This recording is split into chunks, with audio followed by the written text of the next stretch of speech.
Coming up on the 5th season premiere of Latinas, we'll meet a Boricua mermaid, get financial tips from the one and only Nelly Galang, learn why activism is important in the Latino community, and so much more.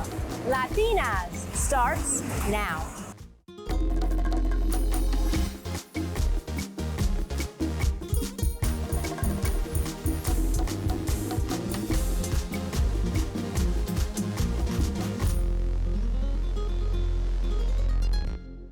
Welcome to the start of the 5th season of Latinas. Woohoo! How awesome is that? We're the show that's all about nosotras, created by nosotras. And I'm Tina Beth Pina. It's Hispanic Heritage Month, and right here in New York City, we are keeping our cultura alive and well by celebrating our Latinidad all year long. We have so many Latinos here in the Big Apple because of the immigrants who came here years ago and who continue to come. In fact, more than 100,000 migrants have arrived in New York City since last spring, many of whom are from Latin America. While the city is desperately struggling to find places to house these people and placate protesters at the same time, it's interesting to find out why migrants are leaving everything they know in the first place. Here's the story of a Peruvian mother who bravely crossed the border with her children just a few months ago to seek a better life for herself and her kids in New York.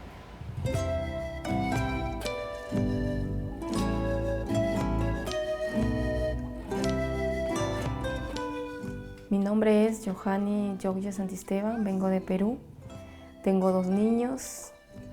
Lo que más me gustaba en Perú era estar en familia, pero a la vez poco triste por la situación que estamos viviendo, como robos, matanzas, mucha delincuencia, violaciones. Entonces tomé la decisión de venirme con mis niños acá a una nueva oportunidad, a una nueva vida para ellos.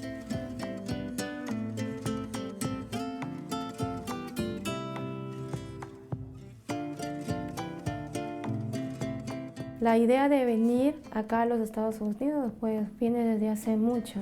O sea, mi decisión era sí o sí estar acá con mis niños. Nunca me eché para atrás, al contrario. Y el último día que estuve en Perú, claro, un poco triste porque dejaba lo que más quería, que es mi madre y mis hermanos.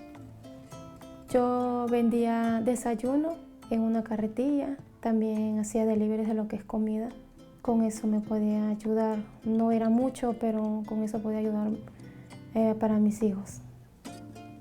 La verdad no conozco el sueño americano, o sea, en realidad yo creo que he venido más a trabajar porque en nuestro país no hay muchas oportunidades como que para nuestros niños.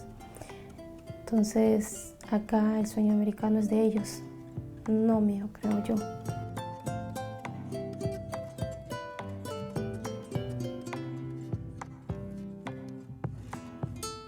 Los momentos más difíciles para cruzar en realidad era el temor mío, el miedo, ya que yo venía con 2 niños y eran muy pequeños, era el cruzar el río. En ese momento de cruzar, doy gracias porque encontré un joven que pudo ayudarme con mi niña y yo con mi niña. Entonces, verlos a los 2 me dio la fuerza para yo seguir continuando. Bueno, yo hacía que ellos se sintieran como si esto fuera un paseo, ¿no? Para ellos. No los hice sentir que íbamos a pasar todo esto. El momento más bonito que pasamos fue ir a visitar, porque llegué a México y nos fuimos a visitar a la Virgen. Yo creo que ese fue el momento más bonito que la pasé junto con ellos.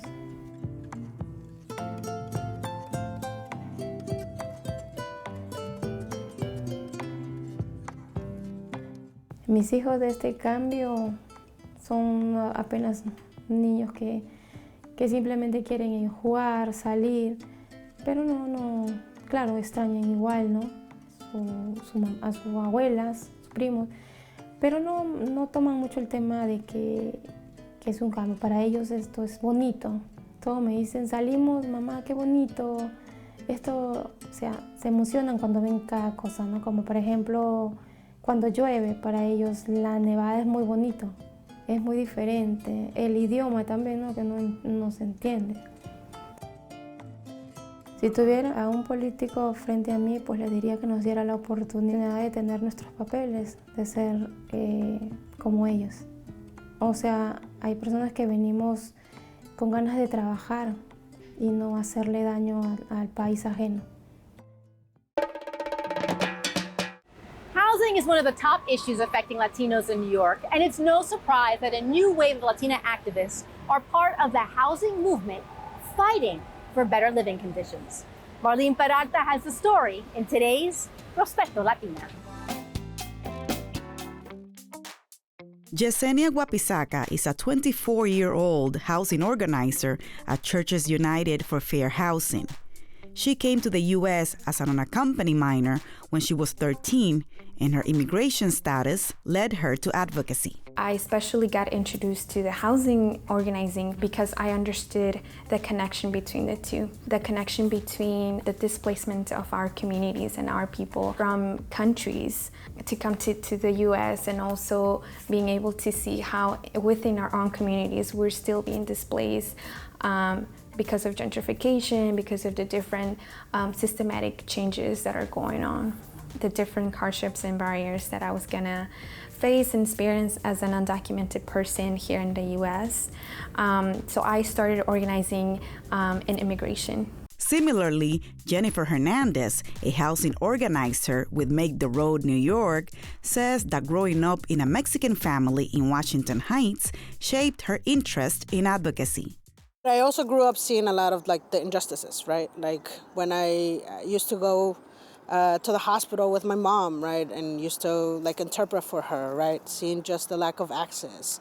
When the landlord wanted to increase our rent, right, having to help my mom write a letter in English, right, to say, please don't increase this much or whatever it was, right? So I grew up just doing that kind of stuff, right? I thought it was the normal thing that kids were doing. Being the first one in her family to go to college also opened up the doors to activism. In Hunter, I came across a class that was called Religion and Social Justice. And it taught us about, different movements in social justice that started in churches, right, in church spaces, and how you could combine, right, your faith and the need for justice. And it completely just changed my life. Both Jennifer and Yesenia are working to help tenants in Brooklyn and other boroughs facing rent hikes, lack of repairs, and even evictions.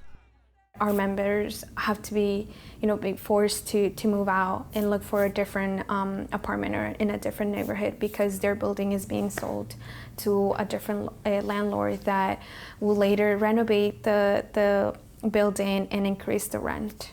The biggest issues around housing that we see are lack of repairs in housing. So for example, mold, leakings, all of that stuff. Rent hikes, right, associated with that. Housing issues hit Latinos particularly hard since the community is among the poorest in New York.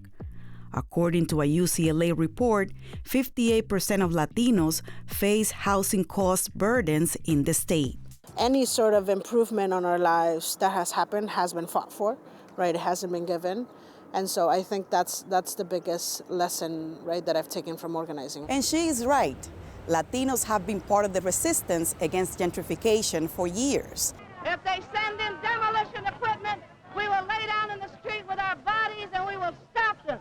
In the 1970s, this neighborhood, the Upper West Side, was the epicenter to that resistance, with many African Americans, Puerto Ricans, and Dominicans refusing to leave their apartments and taking over vacant buildings set for demolitions as a form of protest against gentrification.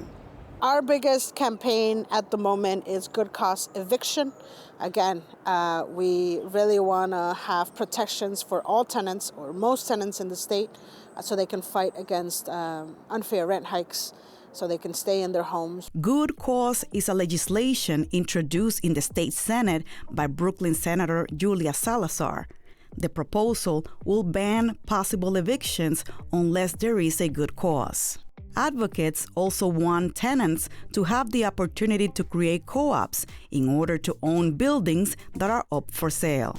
Examples like those have already happened in our communities, in Harlem and in South Bronx, but we want that to be more known, and to know that tenant power can get to that level, to own a whole building. For Latinas, I am Marlene Peralta. Did you know that according to Axios, 1 in 6 Latino adults in the U.S. has a disability? It's an important fact to highlight, and 3 Latinas are about to discuss what it's like to be disabled at CUNY in today's Caliente Caliente. The term disability is very complex. Everyone interprets it very differently. The most common are physical disabilities, which people can see, and then there are the invincible ones that include like mental health, learning disabilities, and things like that are not so easy to see on a person physically. Another disability that I noticed that I came to awareness while being a CUNY student is anxiety.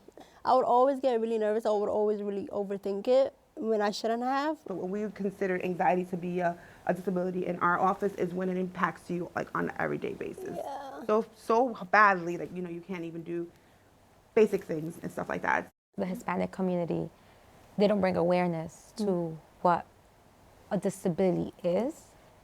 Hey, you just fell down, get up. Get up, you're strong. And when I fall down, it will pass, right? So you're taught just to you're strong or you're weak. There's no in between. We need to start educating people. No, disability is more than just physical condition. It has also to do with mental and emotional. So you have a preference as how somebody may label you, a person with disability or differently able? I prefer just disabled because I've come to accept that I'm disabled. I grew up not necessarily denying it, but putting it away in a back pocket because I knew there was more to me than just a disabled person. Now that I've come more aware as to my body limitation, the barriers that I tend to become more aware of is how far I can go. For instance, if I know I'm gonna go to a building or somewhere, I would like more an accommodating space where I'm able to go in with no problem. What may be okay for me may not be okay for someone else. I have crutches and a wheelchair, so that would look something different than someone that has an automatic wheelchair. I think access is one of the difficulties that students with physical limitations and disabilities have across CUNY. Some of the buildings are landmarks, or whatever they're limited on what they can do. Accessibility within New York City, it's not accessible. Sit in a wheelchair one day, whether it's automatic or manual, and you'll see how different the world is. It's not made for disabled people, and that's what gets me frustrated. It's how to educate people. I think that's one of the biggest barriers I've encountered so far. You are exposed to this world where, hey, I'm here by myself and I don't know what to do. So advocating for yourself and definitely looking for resources, offices, or people who will definitely be there to support you, whether you have a disability or not. I think that's one of the biggest factors, to be honest, communication. There are things that even as professionals, we aren't aware of, and when students bring it to our awareness, that's when we go back to the drawing board and figure out okay, this has never been a situation before, but how can we help the student? I'm always reminding my students that my door is open to help them, assist them, and to bring anything to my awareness. That's what I'm there for. Almost 30 years ago, Nelly Galan was called the tropical tycoon by the New York Times when she became the first Latina president of entertainment at Telemundo. And now the Emmy Award-winning producer and best-selling New York Times author sat down with me on Zoom to talk about her latest project, a bilingual podcast for communities of color and especially Latino listeners looking to grow their wealth. If I had not been on the ground floor of Spanish language television, where I got to work for Rupert Murdoch and all these people that wanted to launch channels, by osmosis, I picked up financial literacy, not from my parents, not from my community. And it was in hanging out with those men that I would hear things like, when I was your age, I started a business. I didn't make money for 10 years, and then I became rich. The financial literacy Nelly learned from people like Rupert Murdoch is exactly what she's sharing with listeners on her podcast, Moneymaker, Mi Mundo Rico, airing on the Moneymaker Network, a podcast-driven financial news and information destination. now there's all these new immigrants in the United States, and nobody's onboarding them into the financial system. I know I don't have to explain this to anyone listening that is an immigrant. We become the money makers of our family. And I wanted to take ownership of that word and turn it into, instead of a painful thing, a beautiful thing. And that sometimes the greatest pain of your life, that you have to take care of a whole family, becomes your superpower. Because I'm good at making money. And I wouldn't be if I didn't have so many people that I had to help and support for so many years. The new goal is to become self-made. Let me show you how. Galan's goal of showing immigrants how to tap into their financial superpowers is important, since according to the latest U.S. Census numbers, almost 15% of the U.S. population is made up of immigrants, and of those 45 million people, 44% of them are of Latino descent. The U.S. Congress Joint Economic Committee reports that Latinos will make up 1/4 of all U.S. residents by 2060, but currently fare worse economically than the entire population. According to the same Congress report, on average, Latinos face higher unemployment, lower wages, lower household wealth, and higher poverty rates. So the future of the U.S. economy will depend in part on the ability of all Latinos to realize their full economic potential. Latinos have all the power. We have the numbers, the power. We spend more money than anybody. My approach is I want people of color to have a legacy of wealth. Things that in our community we don't even know exist because we give all our money to our family. So it is from a very grounded place and a place of multi-generational legacy. What actionable tips do you have for those who perhaps haven't had a chance to even listen to your podcast yet? I think the number one thing I would say to everyone is you have to, in today's world, have a job and then have a side hustle. And that side hustle is money that you have to save. And in order to do anything great with your life, you have to have saved 2 years of salary. And then when you have 2 years of salary, you're at a crossroads. You can either start a business if you think you have that entrepreneurial push, or you can invest in an entrepreneurial way. And that means buy your first property. Or, find out that in your neighborhood, some viejito has a store or has something and you're gonna buy it from them. You don't have to start everything from scratch. You can always invest as an entrepreneur with those 2 years of salary you have saved. You can buy a franchise. Why are we not buying Chipotle and Chick-fil-A and all these things? They're like, it's color by number. So it's like they give you the business school training and then you buy one. And once you have 5 of them, you're rich. Nellie will share a few more financial tips next month that you won't want to miss. So stay tuned. Dr. Mildred Garcia is the first Latina to be appointed Chancellor of California State University. She will be the 11th Chancellor in the school's history and will begin her tenure this October. Garcia was formerly the president of the American Association of State Colleges and Universities and has held both academic and senior level positions at Hostos, LaGuardia, and City College, all CUNY schools. Garcia was raised in New York City and is the first in her family to earn a degree, one of which was a bachelor's in business education from Baruch College. I am a first-generation college student, a Latina, a Nuyorican who accepts her Blackness. I am the daughter of humble and proud parents. My parents also said to us in Spanish, I'll say it in Spanish, then I'll say it in English, la única herencia que una familia pobre le deja a sus hijos es una buena educación. The only inheritance a poor family can leave its children is a good education. I live by that today and have worked my entire career to help all who enter our doors reach their highest potential. That's why Boricua Dr. Mildred Garcia is today's Badass Latina. Some of fashion's most influential designers are Latino, which is why the museum at FIT is cementing their legacy in their current exhibit, Moda Hoy, Latin American and Latinx fashion design today. We spoke to its co-curators, Tanya Melendez Escalante and Melissa Mara Alvarez, to learn more. my colleague Melissa Mara Alvarez, who is my co-curator of the exhibition, and another museum curator, Elizabeth Way, and I went on a research trip to Mexico City to learn about the food and fashion culture in Mexico City. And at the end of that trip, we had a conversation and we thought, wouldn't it be great to have an exhibition about Latin American and Latinx design? So we decided to call the exhibition Moda Hoy because the largest part of the show is devoted to 21st century fashion. And what we wanted to highlight was the diversity of talent and really the exciting seeds of creativity that were coming out of not just Latin America, but also its diaspora.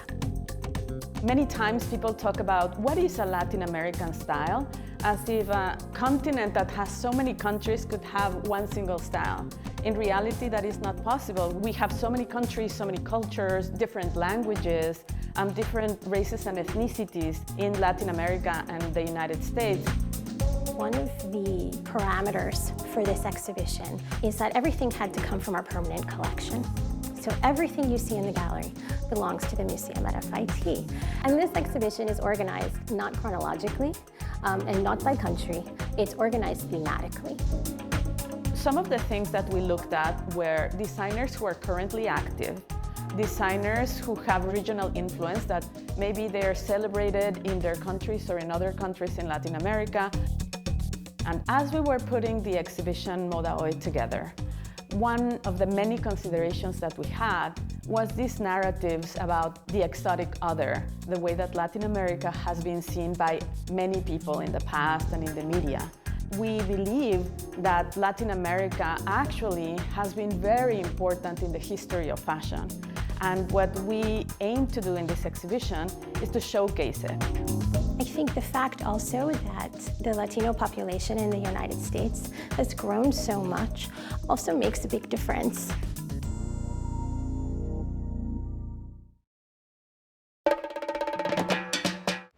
From fashion to mermaiding. Have you ever dreamed of becoming a mermaid? The growing subculture has become a multi-billion-dollar industry, and the life of professional mermaids is currently featured in Netflix's 4-part docuseries, Merpeople. Correspondent Elena Romero met up with one of its featured sea maidens in Coney Island. She's a real-life Boricua sirena from Harlem. Let's meet her. On any given day this past summer, Cookie De Jesus heads to Coney Island with her husband Rafael and her custom tails. The 61-year-old self-proclaimed Harlem mermaid is among the hundreds of Latinas who have fallen in love with mermaiding. It starts with a dream. You know, everyone has to have a dream. Whether it's hidden or not, or you share it. Mine was very hidden until I was 9 years old. I saw Mr. Peabody and the Mermaid, and it's like reminded me a lot of me and my husband. But when I come here, I'm free. And I know if I get off land, get off the water, I got my pirate, and I'm safe. Currently featured in several documentaries and in the new Mermazing trading card game, De Jesus turned her aquatic aspirations into a coping mechanism after years of trauma. I wanted to escape the drama, the abuse that was happening in my home as a child. And you know, the pattern goes on from one, I went to battered wife, which is domestic violence, that's my platform. And finding mermaids helped me to feel alive and free. So I will pretend to be a mermaid in the bathroom. I will get the white sheets, put it on, break the broom, so that could be the fin, and the bathroom will be a mess. For the past 11 years, De Jesus has enjoyed cultivating relationships with the mermaid community worldwide, from conventions to meetups.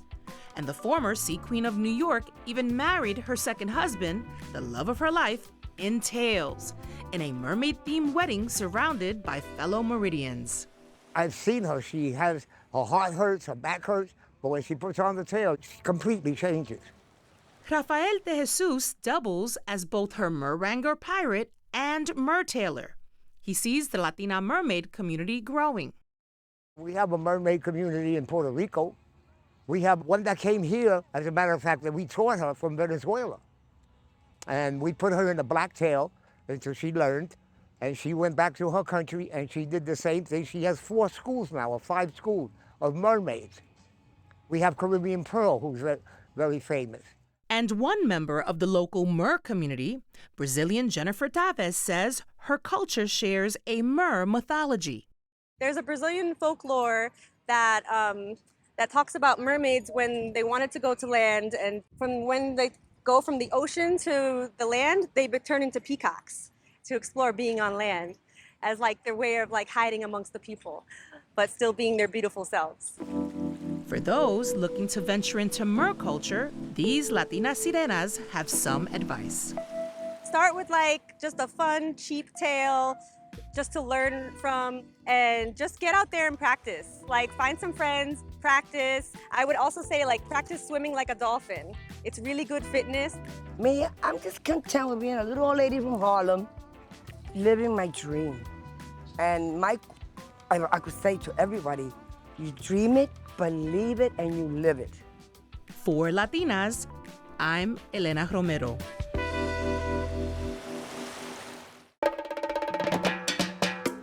And that's our show for today. For more information on what you just saw, check out our website at tv.cuny.edu and follow our social media profiles because we love sharing our Latina stories with you. And please make sure you tune in next month where you'll meet PepsiCo's Esperanza Teasdale and so much more. Uepa! Hasta la próxima. Bye-bye.